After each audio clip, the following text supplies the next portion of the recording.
Magandang araw mga kaibigan.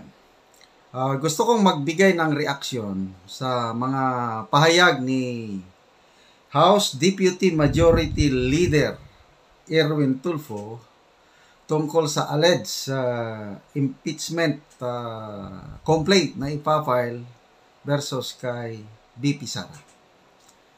Okay, so in-interview siya ni Karen Davila ng ANC.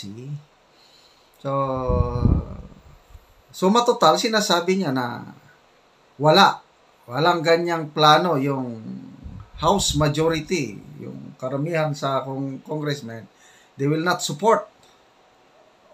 So, mabuti naman. Baka yung Makabayan Black lang. Ganon yung suma total ang sinasabi niya. Well, pakinggan natin ang buong interview o part of this interview, then magbigay ako ng aking analysis. Now on hot copy, we have Philippine House Deputy Majority Leader Erwin Tulfo. Representative Tulfo, good morning to you. Good morning, Ms. Karen. Thank you for inviting me in your program.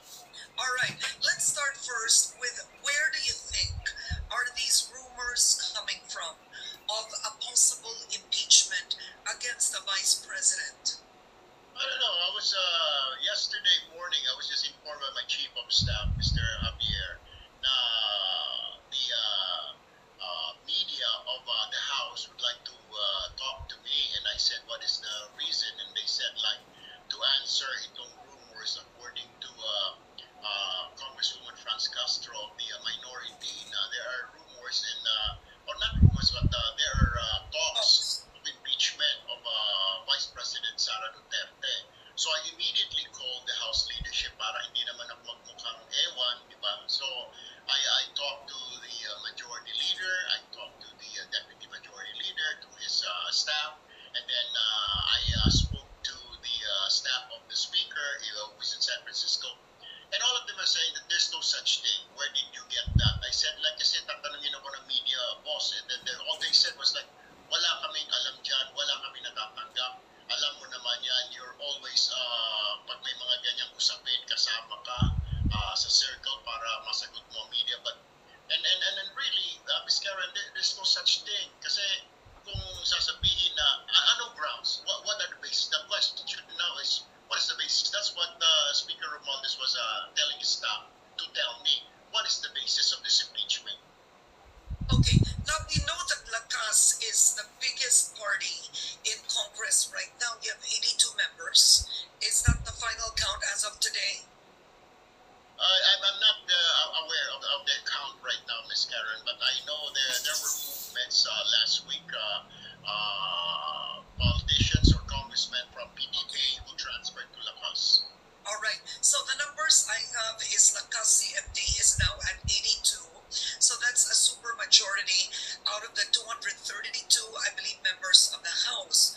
Could it be possible that someone who isn't from the ruling party, could that be possible that there is a plan to file an impeachment complaint? It starts first with a complaint against the VP. Again, the question, Ms. Karen, anong basis?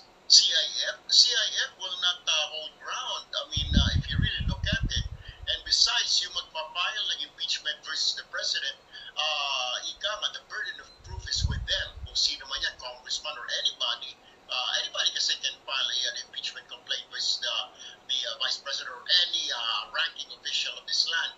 Pero syempre, the burden of proof. Kaya, napag-uusapan kasi yan, I believe, I was thinking about it last night, because of the CIF siguro, will that hold? I don't know. Pero right now, what we're looking, it will not gain something. It will not, baka hindi na umabot sa Secretary General pa lang.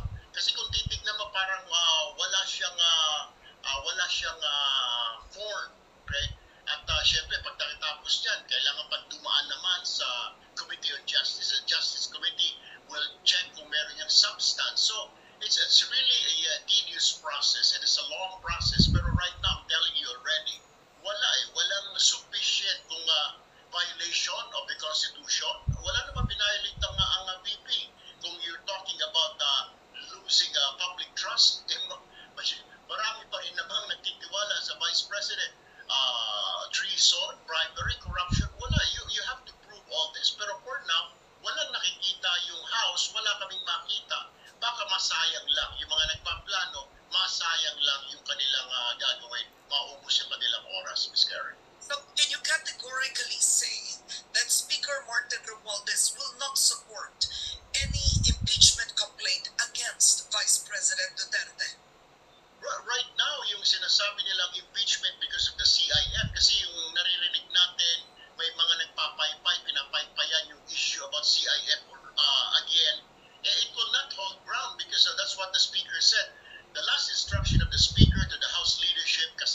Okay. meeting was not continue what we're doing.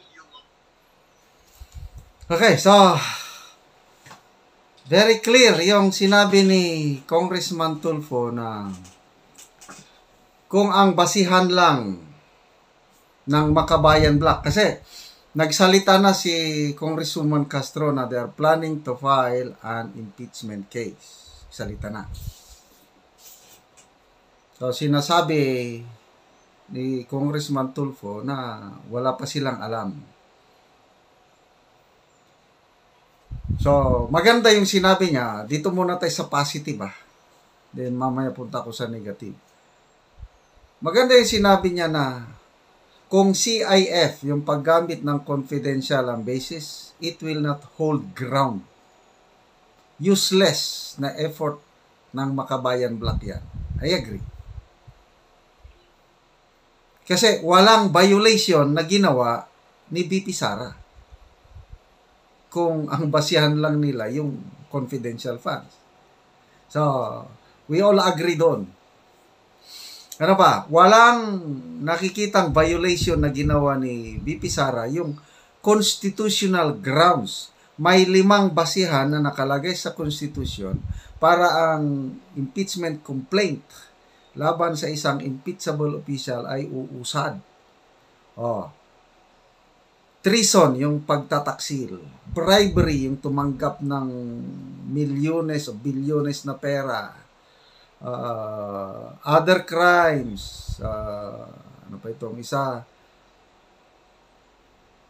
betrayal of public trust, graft and corruption. Yun po, yung 5 basihan. Walang nagawa ni BP Sara out of this 5. So, tama yung sinasabi niya. Sayang lang. Tapos, maganda yung pinaliwanag niya yung proseso. Anybody can file an impeachment complaint. Pwedeng civilian, tapos may abogado, then may mag-sponsor na isang congressman o congresswoman, pwede na yun. So, itong 3 Makabayan Black, pwede mag-file na sila. Kailang may proseso. Una pa lang yung Secretary General, pag-aaralan yung papel. Kung makita ng Secretary General na wala, ay basura na kasi it has no form. Walang forma. Next level, example, ang Secretary General, makita niyang, may basihan. I-forward niya ngayon sa Committee on, I don't know kung anong committee ito. Basta may committee, justice ba o ethics ba o whatever. So yung committee members, pagdebatihan kung mayroong substance, may laman.